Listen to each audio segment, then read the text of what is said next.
Welcome to the story of my blind, scuffed, Semi-Ironman run of Fire Emblem Thracia 776. If you haven't seen my previous videos, I highly recommend you watch them first. In part 2, we got pretty far before getting an unavoidable game over in chapter 22.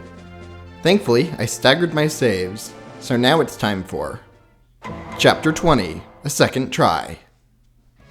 This time around, I know what's coming and I'm ready for the storm. Things start out very similarly, except the enemy mages miss an unlock spell in my throne room door, and I decide not to repair Leaf's Lightbrand this time around. Callian and Ida also die almost immediately, which, let's be real, isn't a huge surprise. It's a bit of a miracle they survived my first time through this level.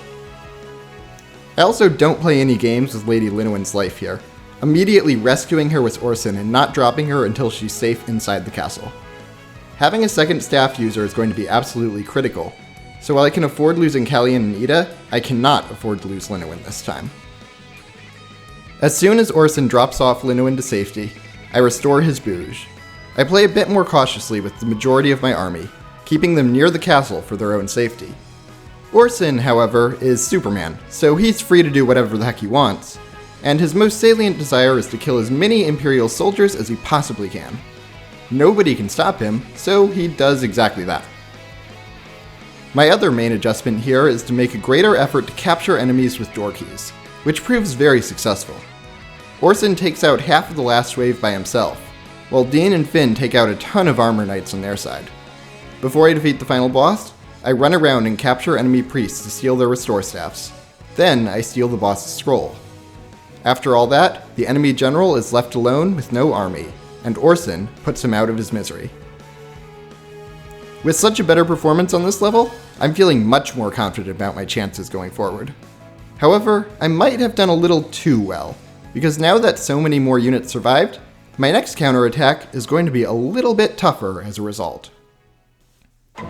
Chapter 21. Fatigue sets in. Last time I tried this level, Orson kinda solved everything. Unfortunately, Orson is a bit tired of carrying this team on his back, and Safia is also going to have to join him to take a nap. Without Orson, my army isn't totally helpless this time around, as I still have Leaf, Lithis, Marita, Dean, Brighton, Finn, Linowin, and Ralph to provide support.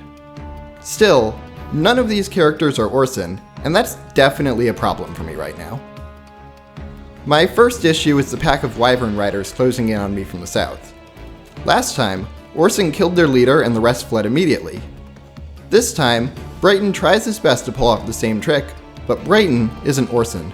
The Wyvern Lord survives his crit, and the Wyverns become massive nuisances that threaten my entire team. Every Wyvern Rider has a Rider's Bane, so even though they only have 15 hit on Brighton, they are absolutely terrifying every time they attack. Brighton has to dismount to fight them, which makes a long battle take even longer.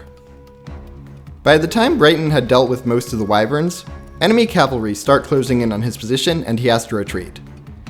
Finn is in a similarly uncomfortable situation, since even though he successfully destroyed the Southern Iron Ballista, he finds himself cornered by a ton of enemy cavalry with poleaxes. Finn quickly dismounts to fight the poleaxes with his iron sword, then gets back on his horse to deal with the ranged enemies. Brighton, meanwhile, runs back towards the main army. After a lot of maneuvering around and a few scary moments, my army does eventually slay the last cavalry, clearing out our way to advance once again. Without Orson, my strategy for attacking the main fort is a lot more cautious, as I slowly drain each ballista's ammo before advancing to the next one. This works, until I get overconfident, sending Brighton in a bit too close, thinking he can tank multiple ballistas at once. He tanks the ballistas just fine, but then an enemy mage hits Brighton with Blizzard. To my horror, I learn that this spell, when it hits, puts the enemy to sleep. Realizing the extent of my colossal blunder, I send everyone in to try and save Brighton, but my units are too far away. His slumbering body is an easy target for enemy ballista, and he's killed before I can pull him out of there. Brighton was truly a shining star in my run. He helped Leaf walk so Orson could run. He tanked everything, including so much he had no right surviving. Without him, there's no way I could have gotten through so many of the early missions. And he was still one of my best soldiers up until his death. I faked you out with death before in this run, but I can confirm to you now, this is truly the end of Brighton's story. After Brighton dies, I get everyone to safety, then play ultra safe against the ballistas. Dean and Finn drain all of their shots before I advance any further. Then, when I need to confront the enemy mage, I make sure I'm only tanking blizzards and have a rescue squad ready in case my units falls asleep. Leaf gets hit by a blizzard, but I get him out of harm's way in time. Then, Dean dodges 2 blizzards. The mage's final blizzard hits Dean and puts him to sleep, but I get Dean out of there in time. After that, the mage is out of blizzards, so Finn can finish stalling out the last iron ballista without needing to worry about being put to sleep. Things are pretty easy to clean up from here, so I beat the level, but at a massive cost. Brighton is dead, and I have nobody to blame but myself for losing him. Chapter 22: Revenge on the Prison. I'm back at the prison camp, but things are different now. I have 2 door keys, and I am going to use them. This is still not enough to actually rescue Matcha, but when I scanned the prison, I found an even better prize within. There's an interior room with enemy priests, and combined, they have 3 fully functional warp staffs. I don't know what I'm going to do with these warp staffs, but the opportunity is too good to pass up. I have a goal in mind now, so I'm not going to be satisfied with merely getting out alive, and as a result, this level takes me a few tries to figure out. My first attempt, an enemy soldier captures Safia and steals her stuff, causing me to reset. My second attempt, I successfully retrieve the warp staffs, but stay too long, causing the Welkenrosen mages to appear and execute Order 66 on this prison. At the time they appear, Orson is still inside the prison and in range of most of their Fenrirs, and the Welkenrosen manage the impossible. They kill my raging war machine, so I reset. Yeah, I'm not winning this campaign without Orson. He's way too valuable. When I look at these mages though, I realize something extraordinary. Every single one of them comes equipped with a fully functional re-warp tome, and I want these. As a result, I restructure my plan and come up with the ultimate heist. Step 1. Use all of my silences to make sure the Blizzard Mage and the 2 Warp Staff Mages cannot cast. I would have used more silences, but I only have 3 charges, so it'll have to do. Step 2. Set up Dean and Ralph directly outside of their respective stairs. The enemy soldiers will stare at them menacingly and not move, blocking all future reinforcements from these spots. Step 3. Use my first door key to let Orson invade the prison. I let Orson do his thing because he's very good at it. Step 4. Use my second door key to ransack the warp staff room. Step 5. Use my second to last repair beam to repair the bouge. Step 6. Orson can loot the easily accessible chest in the main hallway. It's just a vulnerary, but it always feels good to loot chests. Step 7. Retreat, then wait for the Welkenrosen to arrive. Once they do, use Safia and Orson to slowly drain all the Fenrirs from the mages that appear on the right side of the prison. Step 8. Let Matcha die. There's still not much I can do for her. Step 9. Now comes the fun part. Warp Orson outside next to the Welkenrosen. I place him in an area where he immediately kills 3 of the mages, then can capture the other 2 mages on his next 2 turns. Step 10. Have everything go horribly wrong when the Welkenrosen on the left side, who still have Fenrir, start rewarping near Orson. Well, I can't do much except fight now, and hope Orson is strong enough to survive this. Each Fenrir can do 20 damage to him, but they only have 30% accuracy, and Orson has a lot of health. On the first enemy phase, Orson gets hit by a Fenrir and a Jorgamund, getting poisoned in the process. Still, he's Orson and he survives the turn, killing another Fenrir mage while getting healed by both Safia and Linnuin. On the next enemy phase, Orson gets hit by 1 Fenrir but survives at 38 health.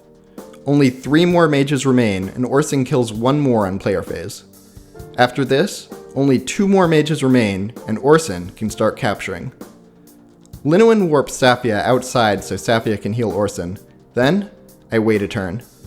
Orson isn't at full health, and I'm really hesitant to capture, so the mages attack one more time. This time, I capture a mage and heal Orson twice before I end my next turn. The Loptian mage uses his last Fenrir to attack Orson while he's vulnerable, but Orson lives, steals the mage stuff, and eventually captures the last mage. This is great by itself, but I haven't even gotten to the true genius of this plan. I'm not done yet. I have 8 rewarp charges to go with my warp charges now, which means I can loot the center room. Safia restores Orson from the poison status, then warps him into the center. The enemy bosses are scary, but Orson is Superman, so he kills every enemy there without too much issue. For my efforts, I receive a bolting tome I can't use. Okay, sure, whatever. Then, I receive an unlock staff and a master seal. When I see this unlock staff, my heart leaps for joy. That's 3 door keys. 3! I can't describe to you how amazing a feeling this is, knowing I can open doors in the future. Everything is perfect now, and... What do you mean the unlock staff is a personal staff for a character that I missed? Are you kidding me? Well, at least the master seal is useful.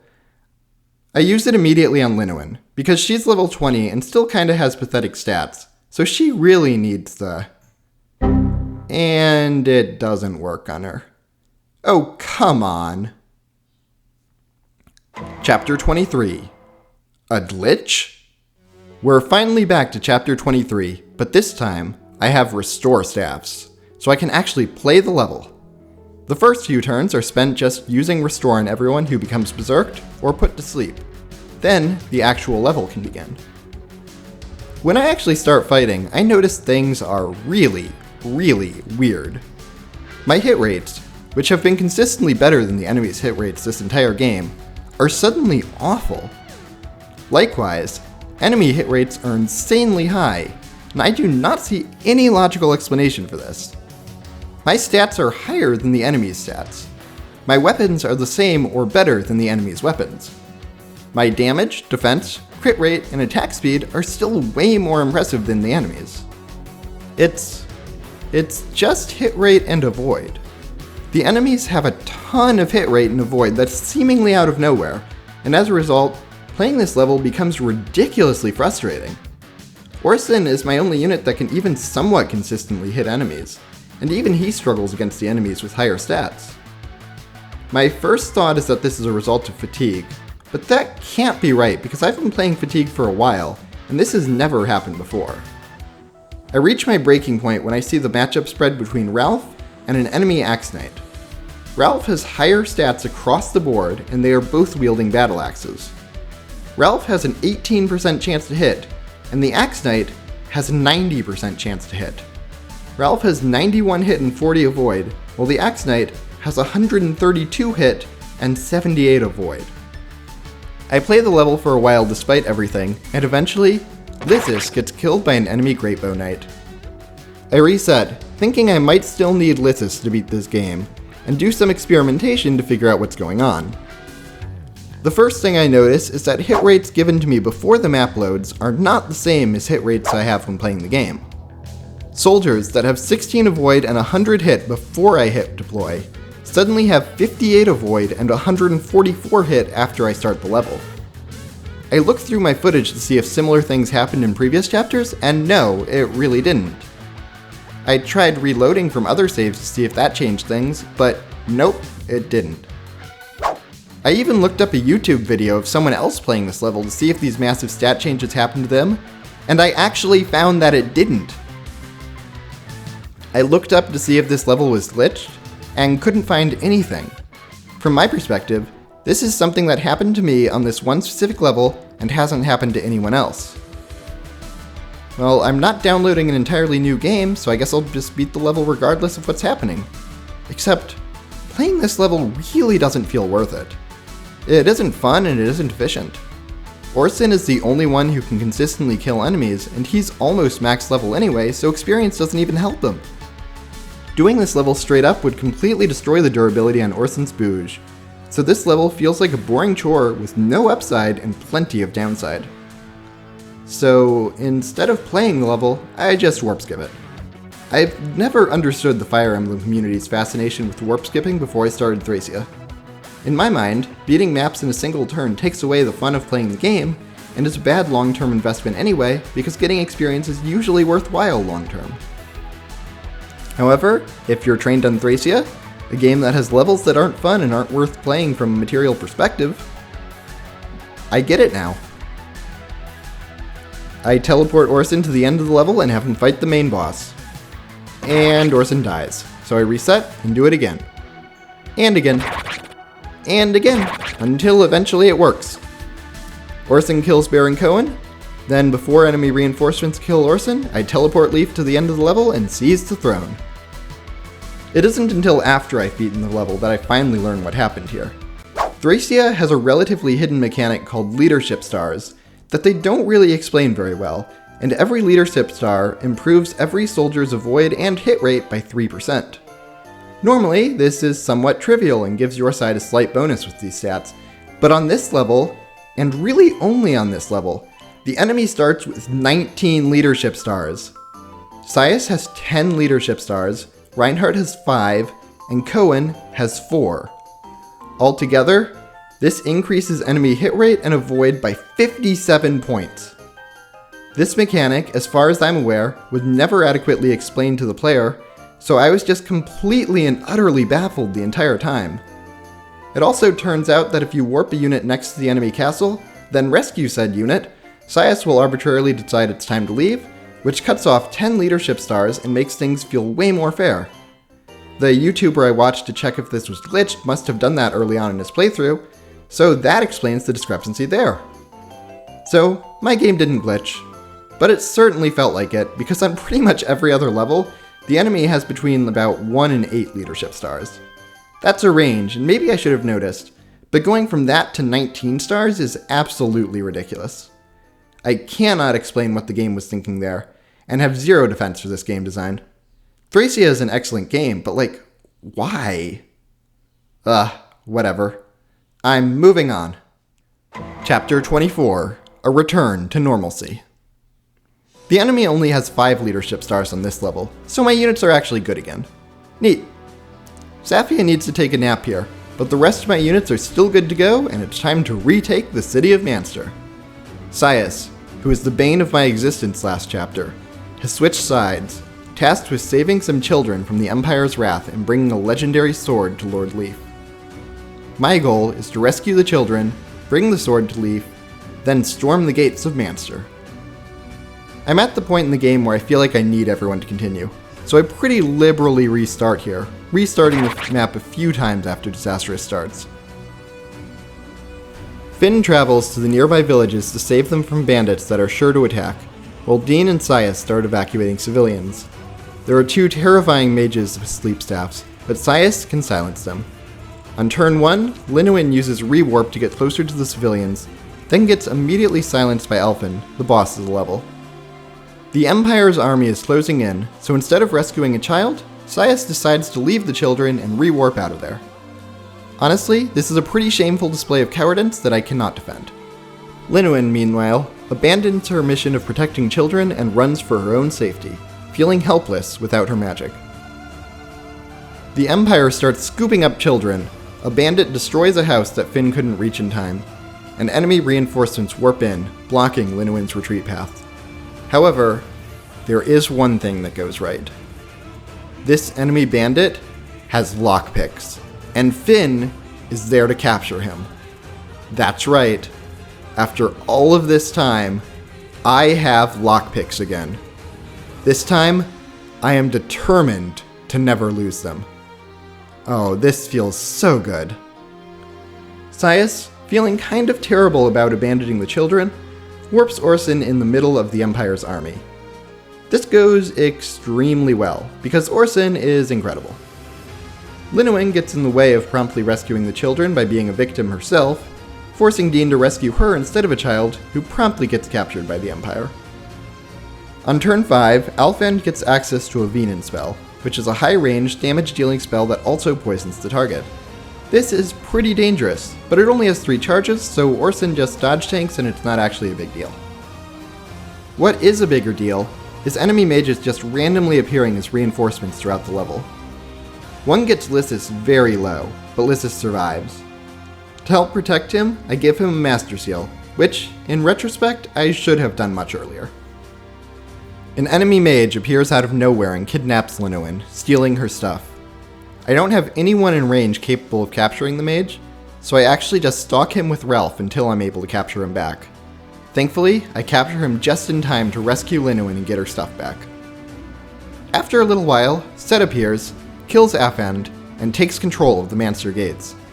On the surface, this is incredible news, but it sparks a Thracian battalion of Draco Knights to attack the city, hoping to gain control of Manster in the chaos of war. Set not only has the most broken spell in the game, giving him plus 20 skill and speed whenever he attacks with it, he also has a door key, and that means saving him is a top priority. At this moment, Sias finds the time to talk to Leaf. Leaf congratulates Sias on saving the children, which, well, let's just say that Leaf is being a little bit optimistic right now. Sias then gives Leaf Bragi's Blade, which is a powerful sword with 60 durability that can best the legendary Loptian Fang, which would otherwise make Lord Draedric completely invincible. I also find the time to restore Lady Linnowen's silent status, since Afend no longer exists to silence her again. These Draco Knights, unfortunately, are extremely strong, and the only reason I can fight them at all is their obsession with snatching children instead of fighting my army. Capturing drastically lowers the unit stats, so I free the children from the clutches of the enemy just so the enemy recaptures the children, weakening themselves enough so that my army can kill the rest of the Draco Knights. If I'm being real here, I had absolutely no right to survive this fight with no casualties, but I did, and I owe it all to the enemy being really, really dumb. The Thracian army does get away with 1 child, and I'd like to take the time to point out that the Thracian army doesn't even canonically care about the children. The Empire capturing the children makes sense, but Thracia never did child hunts, so it's very weird that they attacked the children here. Maybe the Thracian army was saving the children? Yeah, let's go with that. Every child definitely survived this battle. With the Thracian Draco Knights eliminated, the rest of the battle goes smoothly. Leaf destroys the remaining ballista. Then I can capture the mages with sleep staffs, earning me enough charges to put 6 enemies to sleep for the rest of the game. Neat. Leaf talks to Set and finally recruits the overpowered mage into my army. Then, I seize the throne. The Manster Gates belong to the Liberation Army. All we need to do now is storm the castle, and the rebellion will have won. As I relish in my victory, a complete and utter disaster happens. Sias, who was so valuable in helping me capture Manster, decides to leave.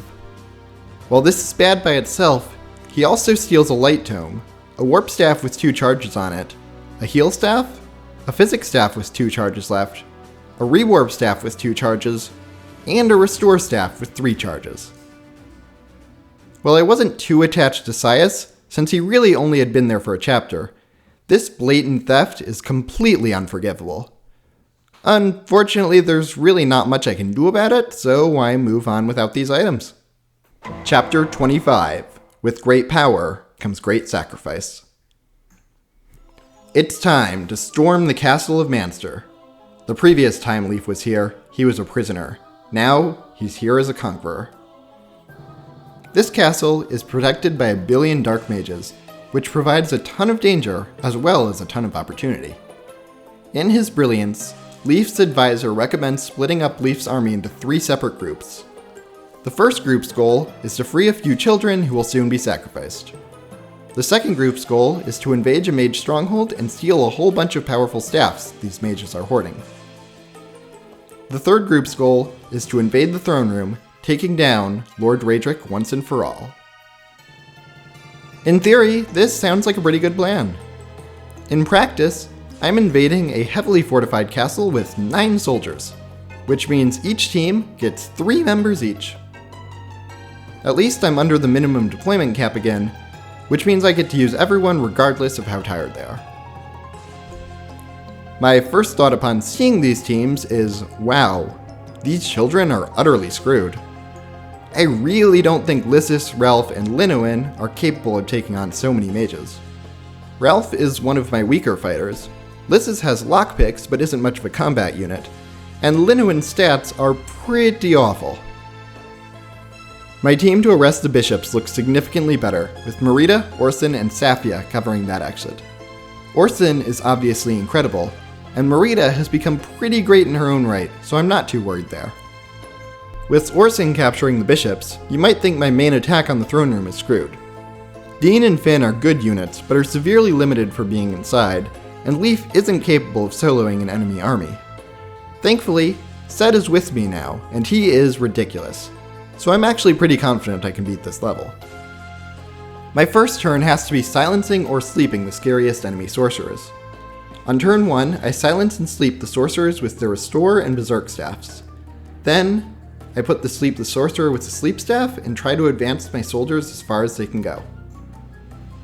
My first real attempt at this level is a bit of a disaster, as Orson gets hit by an enemy hero's Berserk Edge, then he captures Safia, destroying his only chance of getting restored while simultaneously cutting his dodging in half. An enemy sorcerer kills Lysis in my ill-advised attempt to free some children, then a Fenrir sorcerer kills Orson. Sed takes out a bunch of enemies but gets sniped by an enemy archer. Somehow, Marita actually survives all of this and even frees Safia, while Dean and Linnuin start killing enemy sorcerers, even saving a couple of kids. Leaf, Dean, and Finn take out the last two snipers and advance towards a relatively undefended throne, and I'm shockingly not dead. The good news even continues as Marita breaks into the sorcerer's chambers and captures a sorcerer with the Berserk staff. Safia uses this Berserk staff to cause a bit of chaos in the ranks of the sorcerers fleeing with prisoners in tow. Leaf, meanwhile, confronts Lord Radric. With the power of Bragi's blade on his side, Leaf slays the usurper, then seizes the throne. I've captured Manster Castle. Well, kind of. There's a secret underground temple below the castle, and storming this is the true final level of the game. When I load it up, I realize I haven't actually beaten the previous level. Not really. Lord Veld is extremely clever, and has placed himself under the protection of my arch nemesis in this run. He has placed a special seal surrounding his location, and the only way to open it is to storm 6 special sigils placed around the map. Each sigil is hidden behind something truly horrifying, enemies so terrible I have no way to defeat them. That's right, to beat the final level, I need to open 6 doors. Without Lysis alive, I'm soft-locked here. Even with him, this level looks awful, so I have no choice but to go back and redo Chapter 25. The next time I play the level, I embark on a radically different strategy. First of all, I just don't try to save the children. It's just not worth it. Secondly, I just don't storm the throne room, focusing my efforts instead on capturing as many bishops as I can. These strategies have an unexpected side benefit, as after a while, an enemy sorcerer appears and starts using unlock on every unopened door. This is awesome. It means I don't need to use a door key to get into the throne room and can save one for the final level. Things are going pretty well until Galzis, the guy who captured Matcha all the way at the start of the game, gets a bonus action and kills Sed in one hit. So I just kinda decide to reset and try again. I play this mission a few more times, making minor tweaks to my strategy every time. I can prevent Orson from dying by having him kill the Berserk Edge hero on turn 1. I realize that after stealing a Berserk staff, I can use Berserk on Galzis to break down the throne room's defenses before I charge in.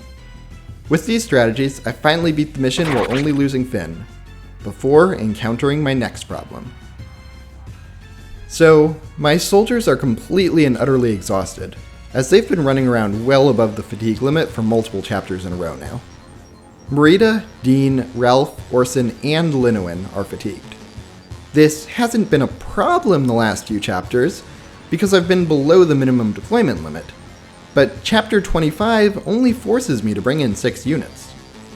That means I will always bring in Leaf, Lysis, Safia, and Sed, which is good, but it also means the game will choose the other units I bring in. I have one stamina drink, but even if I use it on Orson, the game decides that I need to bring in the lineup of Leaf, Lysis, Safia, Sed, Orson, and Ralph. Unfortunately, that lineup really doesn't work for me. I need all of my staff users because staffs are overpowered, and having them prevents me from getting an immediate game over against the enemy's staff users. I need Orson because he's a one-man army. I need Leaf because he's my lord, and I need Lysis because he has lockpicks. There's really only one way to force the game to let me take the team I want into the final level, so that some have a chance of living, others need to die. I replay chapter 25, this time letting the enemy kill Dean, Finn, Ralph, and Maria before I seize the throne. All of these soldiers were so important in letting me reach this peak, and I really wish there was another way. Dean provided me with aerial support, used the sleep edge to let me capture enemies I otherwise couldn't, and was an excellent swordsman even when he couldn't fly. Ralph constantly bailed me out of situations where my main heavy hitters were just not quite enough to finish the job. Marita was a rock, always surprising me with her constant crits and dodging. She more than earned her way onto my team. Then Finn.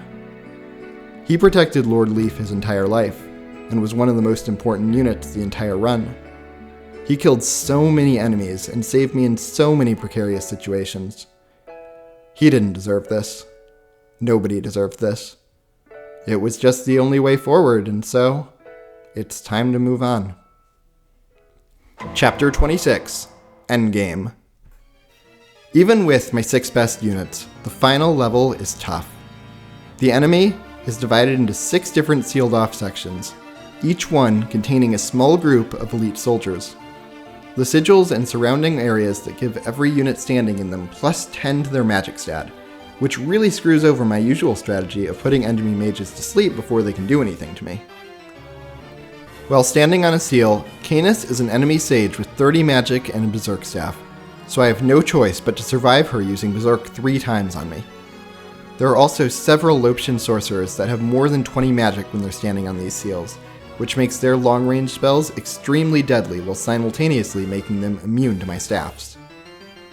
My starting position really doesn't help things either, as my army starts split up, everyone near a different altar and therefore unable to help each other. The theory here is probably that if I came in with 18 units and a bunch of dorkies, my teams of 3 could storm every enemy altar immediately. But with 6 units and 1 dorky, that's not going to work. On my first real attempt at this level, I start by giving my dorky to Leaf and have him charge the bottom center altar immediately. Safia uses Berserk on an enemy Berserk Edge hero inside her altar. Orson charges his altar without a dorky, killing an enemy sorcerer inside with the Bouge. Linwin uses Rewarp to stand next to Orson and protect him from Berserk, while simultaneously finding a place enemy sorcerers can't reach. Lysis and Sed, meanwhile, just run away from their altar in an attempt to join up with Leaf. Sed also puts an enemy to sleep to help Leaf conquer his altar. So now let's see what can go wrong with this plan. For starters, Orson needs to dodge Hell, an attack from an enemy sorcerer that brings everyone down to 1 HP, regardless of their stats. If I try to get clever with Linwin and not rewarp her towards Orson, she can just get killed by Fenrir. Safia desperately needs to rewarp away or have healing, otherwise she can get 2-shotted by Fenrir. Canis' AI can break and she can start using Berserk on her own units. Wait, that's not a way things go wrong, that's just really funny. Lysis and Sed also need constant healing because they can get 2-shot by Fenrir. And while Leaf can take out everyone in his altar, he can also easily die trying. The good news is that if everything goes right, I have enough restore staffs to stall out Canis' Berserk. Orson can clear up his altar with just the Bouge, and once Leaf's altar is cleared, Sed can use the magic boosting tiles to start silencing some of the terrifying Fenrir sorcerers. Safia is also capable of clearing out the North Center altar by using Berserk on an enemy hero there. Eventually, everything goes right, and it looks like it'll just be a matter of time before I can unlock and storm every altar. Except, did I also mention there are reinforcements? Because there are a lot of reinforcements, and once they start pouring in, they become really hard to stop. The first time they show up, an enemy berserker kills Linowin immediately. 4 different enemies appear every turn from turn 5 to 60 from different sides, and I literally need to keep everyone alive to beat this level. Sorcerers, berserkers, snipers, and heroes show up, and while my units are stronger than each individual reinforcement, they aren't able to hold forever, let alone make progress against the altars while these reinforcements are coming. When I learn about these reinforcements, I'm so overwhelmed that I actually go back to chapter 25, hoping to gain any sort of tiny advantage that might help get the edge here, and I actually find a really interesting one.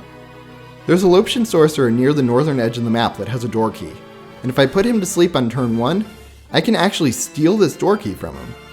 This has the secondary benefit of trapping the Loptian sorcerers who would otherwise leave with the children, which means I kinda accidentally can save the children using this strategy. Neat.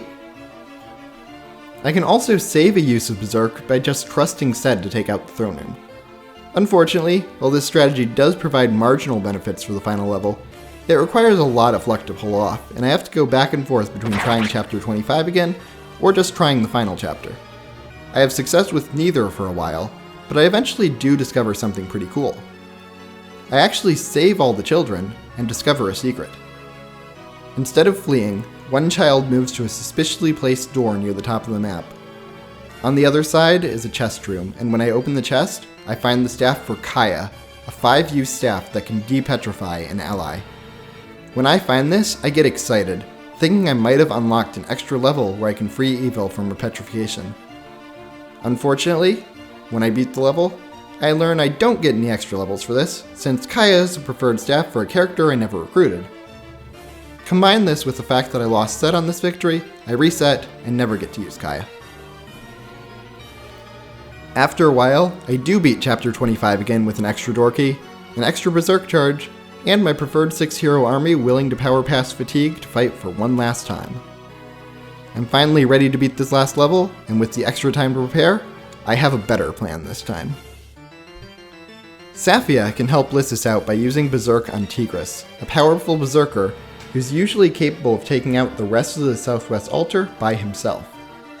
Sed is also capable of taking out his altar with Thracia, and then on turn 2, Safia can take out the northern altar with another berserk. Sed can make sure Safia stays safe by rescuing her to the southern side of the map. Orson can also use the extra door key to open up his altar and proactively take out Canis a turn sooner. In theory, anyway. In practice, Canis kills Orson, which is definitely not where I expected this plan to fail. Okay, let's try this again. Well, there goes Sed. Next time, I use Rewarp with Sed to kill Canis and get pretty far, but there are just so many reinforcements. Orson essentially fights off the northern berserkers and sorcerers at the same time while the rest of my army deals with the southern reinforcements, but I'm constantly being pushed back. After far too long, I finally realize I can utilize the ultimate strategy for this level, spawn blocking.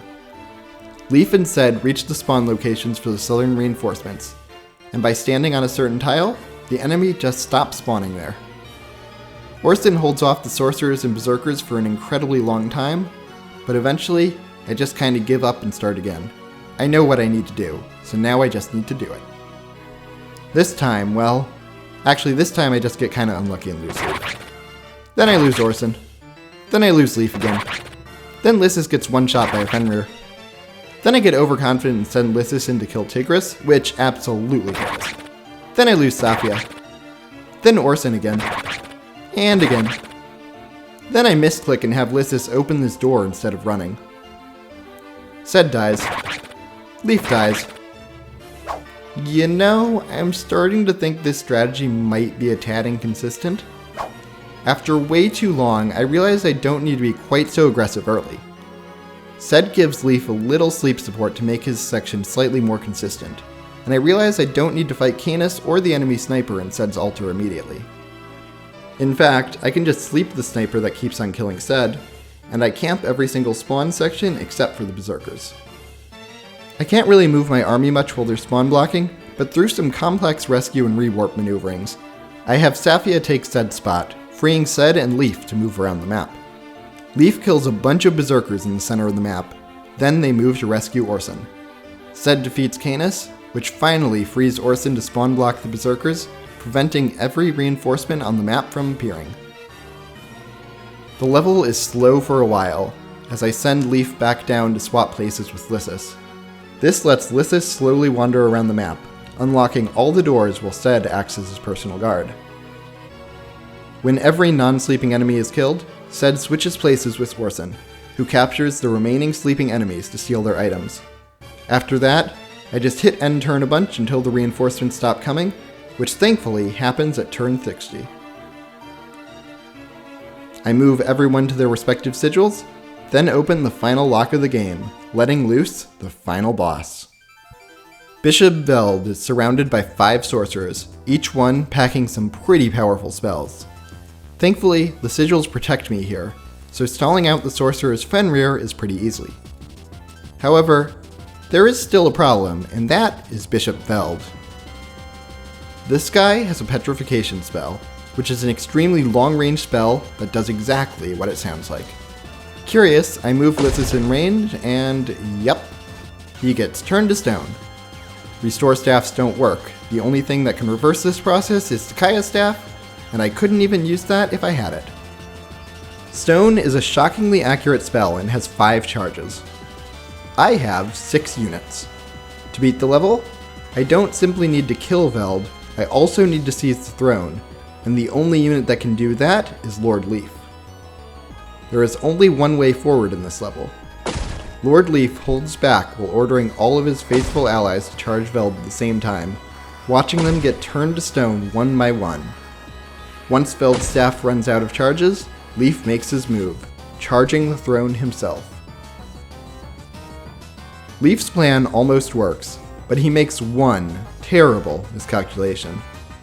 Veld is really strong. He isn't strong enough to kill Leaf outright if I'm careful, but Leaf can only really damage him with critical hits, and that's incredibly inconsistent. Veld also has a ton of health and heals a bunch of HP every turn when he's on the throne, so things turn into a stalemate, with neither side being able to hurt the other. Leaf still has a chance though. With the Flame Sword equipped and several vulneraries, Leaf survives long enough for Veld to run out of Jorgrimmon charges. And then, the battle gets even tougher. So, it turned out that Jorgrimmon actually weighed Veld down, so when he stops equipping the weapon, he actually gets faster and even harder to hit. The capture mechanic would normally allow for Leaf to capture Veld without a fight in this situation, but even though Leaf's level is maxed out, he only has 11 constitution, exactly the same as Veld. You can only capture if your constitution is higher than the opponent, so that option is off the table. Leaf is technically capable of winning this fight. Every time he crits, Leaf deals a bit of damage, and missing with the sword doesn't lower its durability. However, Leaf also hits infrequently, doesn't do any damage when he doesn't crit, and is poisoned. Veld also has vulneraries and can heal if he gets too low, so the luck I'd need to get here is absolutely insane. I want you to really understand what just happened here. I've been working on this last level for hours, and I finally get to the point where victory is right in front of me. All I need to do is kill this stupid final boss. I survived long enough to disarm him. I'm literally sitting there slashing him with a sword, and he just won't die. After all the BS this game has thrown at me, this feels like the ultimate insult, the ultimate troll. I hate this. I hate everything about this. For the first time ever, I even use save states here, hoping I just get lucky with crits and kill him. I try to put him to sleep with the Sleep Edge, but it deals exactly 25 damage and he has exactly 25 armor, so even when it hits, it doesn't actually put him to sleep. How did the game set these stats up so perfectly? Veld is just laughing at me as I spend hundreds of turns slashing at him, until eventually I just run out of vulneraries and die to the poison. I try again, save stating, using slightly different movements to try and get different luck, and it just doesn't work. Nothing I do works. I'm on the verge of quitting this game. I put so much into this game, and this is how it repays me. By stopping me at the very last moment with a seemingly impossible situation, taunting me with a bit of false hope that I have no way to play around. Is this the end of the journey? I'm not restarting the entire run here to get a better result, and this 6-person team is the best I can do with what I have. After everything I've been through, is the game really going to get the last laugh?